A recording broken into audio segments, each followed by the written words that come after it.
Hey guys, this is Cam again. I mentioned that I wanted to do a video about what my experiences have been living in different countries, so that's what I'm going to do now. Obviously, I should start off with the U.S. Because that's pretty much where I grew up.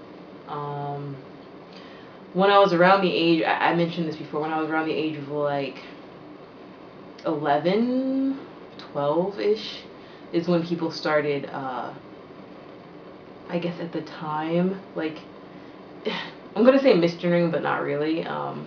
That's when they started perceiving me as male in cases. And I'll always remember one incident in particular. My brother and I were playing video games at some store while our mom was shopping, and there was this one little boy who was coming up behind us and wanted to play, and his mom came up. He was like, "Oh, let the nice boys play." And my brother like freaked out. He was like, "That's not a boy, that's my sister." And I was like totally cool with it, of course. A lot of kids around that time started asking their moms why I was in the women's bathroom, and then they would ask why I was dressed like that. And going through high school, which was just, a period of time that I'd rather forget, nobody ever said anything to my face for the most part. That's the thing, is that in the States, people tend to avoid interacting with me because people tend to be scared of me a lot. So I didn't have to deal with anybody really harassing me like in school, but people said a lot of things behind my back, which I found out about after the fact. For example, I did live in Spain for a couple of years when I was in middle school, and when I moved back to the States, actually somebody who had gone to my school and was friends with some people that I was close friends with told me that all sorts of rumors had been spreading about me at school. I kind of found out in a similar way about high school, from like I didn't really have any friends, but from some connection of like people that I knew and people that they knew, and who was saying what about me for whatever reason. And in public, especially like when I came into situations where people had to provide some sort of customer service, was when things started getting really interesting, because of course in English it's kind of hard to avoid communicating with somebody without using some sort of pronoun that's obviously going to be gender specific. And the thing is like in the States, despite the fact that I grew up in the South mostly, I lived all up and down the East Coast, but like mostly in northern Florida, and I went to university in Georgia State.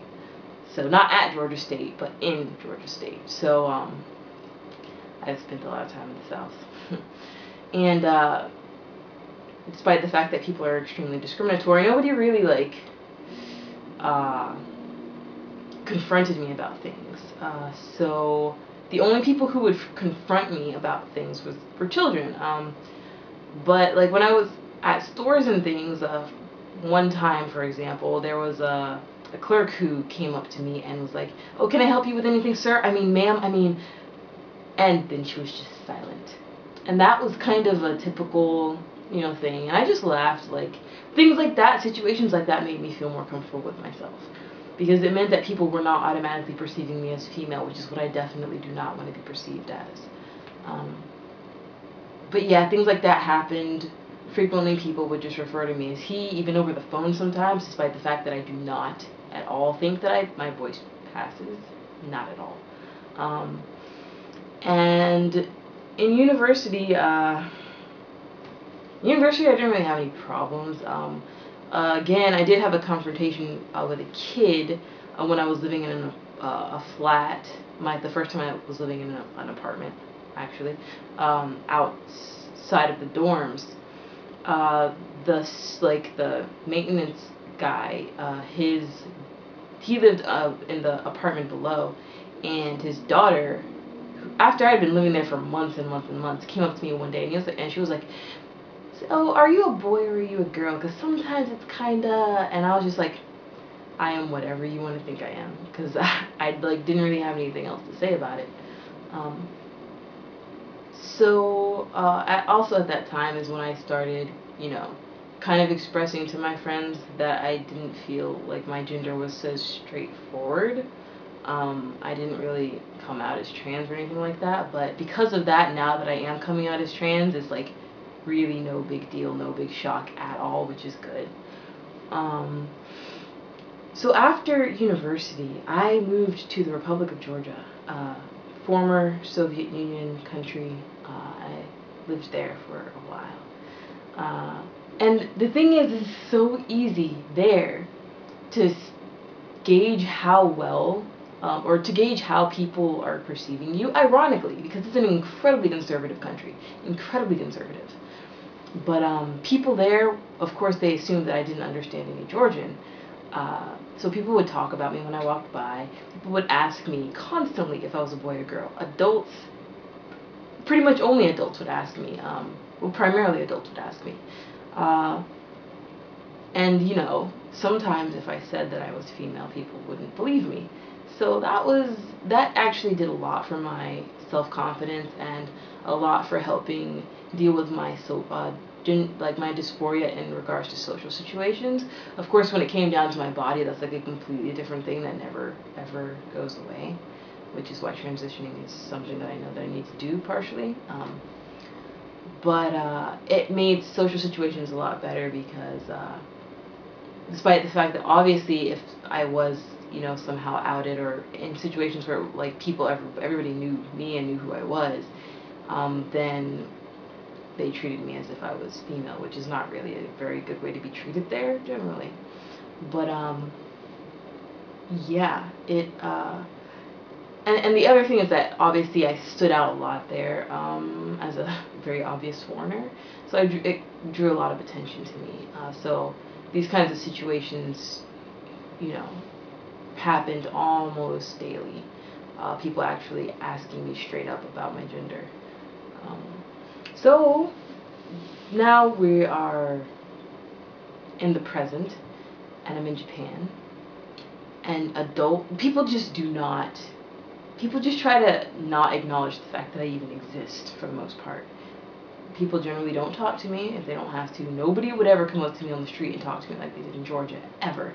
I cannot imagine anybody ever doing that here. Maybe there are some places where the culture is a little bit different within Japan, in different regions, but I have not been to one of those places yet, so, you know, and again, in Japanese, you can very easily talk to somebody without ever having to use like a pronoun or things like that, and people can talk about you without having to use pronouns.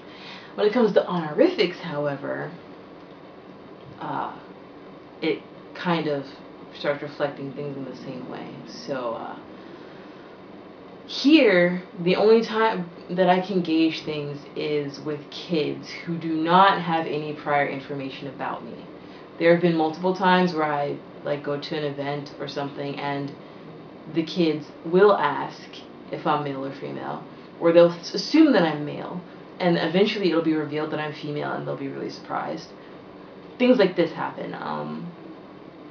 But, you know, that usually the kids know something about me beforehand, so I don't really get to use that as a gauge. But the fact that it does happen does make me feel like I am passing, at least to some extent.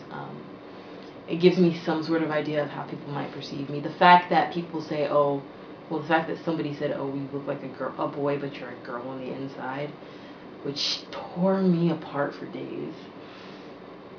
And the fact that, you know, some people, like, in certain work settings when I have gotten close enough to somebody, like at camp, there were comments about how much of a boy I am, like, and things like that. So, yeah, I hope this hasn't gotten too long. I feel like all of my videos have been way longer than they need to be. But yeah, that's just a little bit of quick information about what my experiences have been with people's perception of my gender in other places. And maybe at some point I'll go more into depth about some things if it becomes relevant again. But honestly, yeah, I'm just kind of trying to kill time right now because I don't have anything to do. But I'm hungry again, so I'm going to eat and I'm going to post this. And if you watch it, then thank you. So, yeah, take care.